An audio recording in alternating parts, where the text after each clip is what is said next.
Larry Boy and the Rumor Weed, I was taking the company in a very clear direction towards producing a feature film.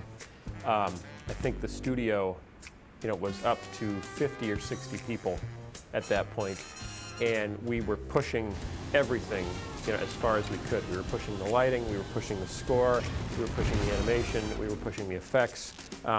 Everything was just, okay, let's take it all further than we've ever taken it before. And in my mind, to be honest, Larry Boy and the Rumor Weed was to be the last half-hour VeggieTales video.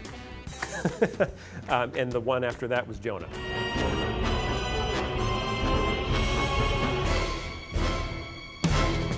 We started Rumor Weed as sort of practice, for making a feature film. Just really starting to concentrate more on cinematography and lighting and just how we frame the shots and making it more film-like. At that point, we're really starting to learn the craft, and had enough people, and we're hiring the type of people, the type of artists and technicians to really do great work.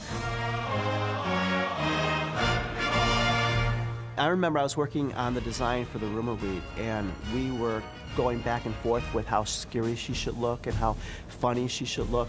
And I just remember I was doing a scary drawing of the Rumor Weed, and my son came up to me, and he was just a little boy at the time, and he just kind of ran off. So I said, okay, that was a little too scary, so I better work on this a little bit more. The first time we actually color keyed a show, and that means to go through sequence by sequence and decide what the design for the actual color will be, is on Larry Boy. And we took a bunch of storyboards that were already pre-drawn by Luis Contreras, and I just started to add some color to them. I believe Dan Lopez did some of that too. And we just designed the color from sequence to sequence to try to lead the characters a little bit more emotionally, as an emotional beat throughout the story. Everyone, listen to me! The Rumor Weed had a crowd scene, and for some reason we thought we needed a wide variety of vegetable species represented in the crowd. It was a metropolitan city, very diverse. There's like 1 million different designs and characters that come in there. But everybody on the staff was just so into it, and they had all these really awesome ideas and all these visions, and everybody wanted to have something in the show. So we had all these people come up with different ideas, so we started to do different looking vegetables, and it was so funny because all these new characters just come on for that one shot and just really add so much to it. It was just a lot of fun to work together. But also, they were worried about filling the space, so they decided to throw in a pumpkin, just to take up a lot of space, and these mushroom people that had, big heads to take up a lot of space. It was a lot of work, just to build and dress all of those. That was our first and last highly racially diverse crowd scene. And so by the time we got to Jonah, we'd learned just peas and carrots, man. Peas and carrots. And just cut and paste, different noses, different hats, but peas and carrots. Don't go messing with pumpkins and onions and all sorts of stuff. That's a nightmare. The scores, by far the most complex. We ended up recording an 80-voice men's choir, at Kurt's alma mater, his college that he went to in Iowa, and a full string section, and it was just, it was the first time we said we need to do a soundtrack album. We really wanted to take it to the next step. So we actually decided, let's bring in some string players. It's just such an emotional instrument. It's going to add a lot of drive to the show. So we brought in 12 or 16 string players and recorded those.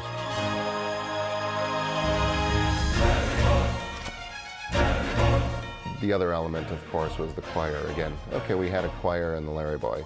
Well, how can we take that up a step? Instead of 12, how about 85? So I went back to Luther College, my alma mater, and asked an old friend of mine, Tim Peter, if he had any ideas. And he said, yeah, we've got a men's choir here, the Norsemen. That sounds good, doesn't it? The Norsemen, 85-voice men's choir. It's one of the largest, if not the largest, men's college choir in the country. And he said, oh, they'd love to do this. It would be a fun project. So Adam, our audio engineer, and I went out, road trip to Iowa. Woo! I think they had an indoor pool at the hotel, though. That was nice. And so we had 2 days, got these guys in the evenings, in the choir room. If we were in a fancy studio, you'd have headphones for everybody to hear the music. We didn't even have that. So I would have headphones with the click. I'd take the pitch, and so the choir would be singing a cappella. Couldn't hear anything except themselves sing their phrase. We'd get it recorded, and then later I'd drop in the orchestra to fit with the choir. I remember listening to the rough takes of that, for the first time they came back from Iowa, recording this 80-voice men's choir, and just putting the tapes in and listening to them. Okay, everybody, version 12. Larry boy, oh. It did all these things completely random, completely loose, but it was so huge. Like, I can't wait till that all comes together. Rumorweed, the character of the Rumorweed, was a fun addition. We had to come up with a sound for her. So I used my trumpet, and it sounds like we used a wah-wah mute, Harmon mute, which you can kind of wah-wah-wah get some sounds on. But we actually ran the trumpet through what's called a talk box. A lot of guitarists use it for some interesting solos where they actually send the sound back through their mouth, and as they're talking, the sound is being shaped by their mouth. So you get this wah, wah, wah, wah sort of sound. So actually, when you listen to those parts, you'll actually hear, instead of just a trumpet sound, it's actually saying things like Rumorweed and those sorts of things.